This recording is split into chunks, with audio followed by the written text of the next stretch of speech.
Good morning, everyone. Today we are going to understand Kohlberg's theory of moral development, which explains how human beings develop their sense of right and wrong over time. This theory was given by Lawrence Kohlberg, and it focuses not on what decision a person makes, but on why that decision is made because the same action can be done by different people for different reasons. Kohlberg believed that moral reasoning shows the level of moral development. Moral development means the gradual process through which people learn what is right and wrong and how they should behave in society. This process does not happen instantly, but grows step by step as a person grows older, gains experience, and interacts with society. Kohlberg divided moral development into 3 levels and 6 stages, where each level represents a different way of thinking. The first level is pre-conventional morality, mostly seen in children. Here, morality is based on punishment and reward rather than internal values. The first stage is obedience and punishment orientation, where a person thinks something is wrong only if it leads to punishment. For example, a child does not steal a toy because they are afraid of getting punished, so the focus is only on avoiding punishment, not understanding morality. The second stage is individualism and exchange, where a person starts thinking about personal benefit and exchange, often based on the idea of what's in it for me. A child may help someone only if they get something in return, showing that morality is still self-centered and reward-based. The second level is conventional morality, usually seen in teenagers and adults. At this stage, people begin to think about social approval, rules, and relationships. The third stage is good interpersonal relationships, where a person behaves in ways that make others see them as good and kind. They follow rules to gain approval from family, friends, and society. For example, a student does not cheat in exams because they want to be seen as honest, so intentions become important.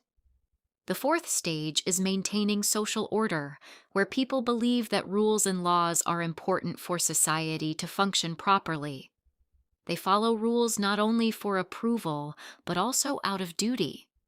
For example, a person follows traffic rules even when no one is watching because they believe laws maintain safety and order.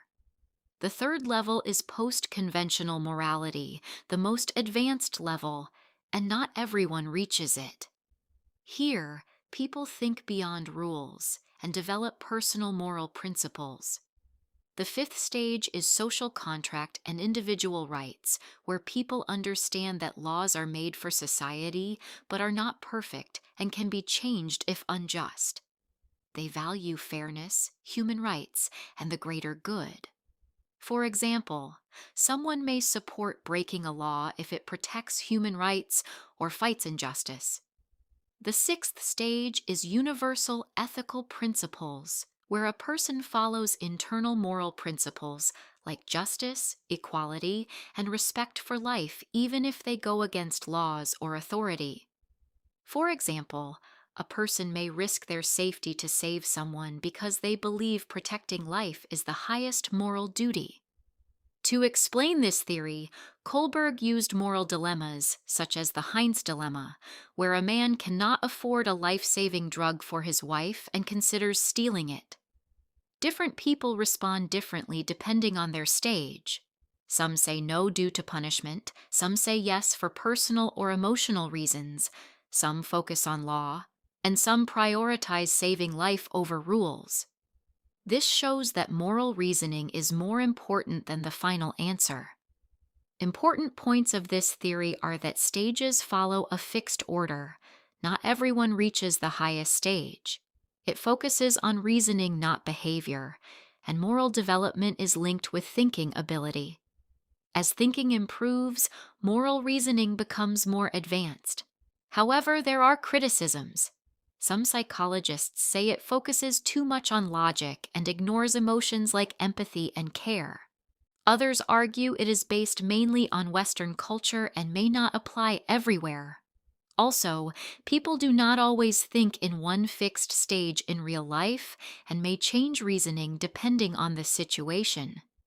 Despite limitations, Kohlberg's theory is very important in psychology, education, and ethics because it helps us understand how moral thinking develops over time.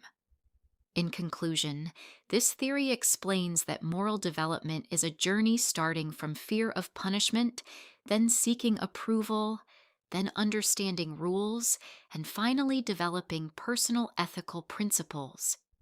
It shows that growing morally means improving how we think, not just what we do. And this understanding can help us become more responsible, thoughtful, and fair individuals in society.